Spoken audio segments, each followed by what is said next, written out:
In this video, I'm gonna teach you how to reheat Domino's pizza. It's a very easy process, so make sure to follow along. In this video, I'm gonna show you the two easiest main ways to reheat Domino's pizza. So these are going to include either the oven or the microwave.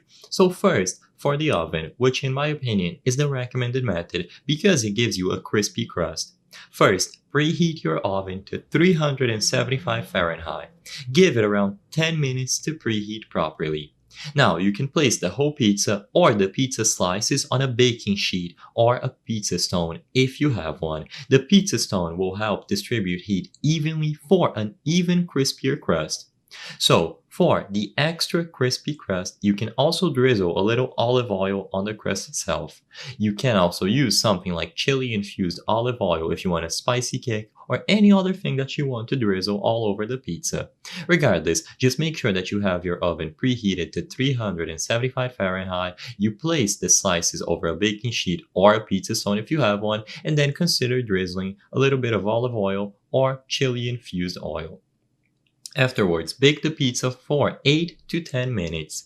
Keep an eye on the pizza until the cheese is melted and bubbly and the crust should be golden brown and crispy. Like I said, this takes a little bit more effort, but it is by far the best way that you have to get the crispy crust once again.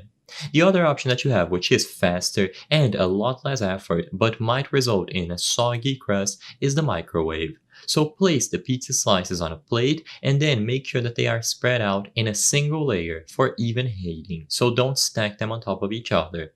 Optionally, add a half cup of water in a mug and place it next to the pizza slices. The steam from the water can help prevent the crust from drying out too much. So microwave on medium power for 30 to 60 seconds. The exact timing will depend on your microwave and how many slices you are heating, but start with a shorter time and check on the pizza periodically to avoid overheating. I hope I was able to help you on how to reheat Domino's pizza. If this video helped you, please be sure to leave a like and subscribe for more very easy tips. Thank you for watching.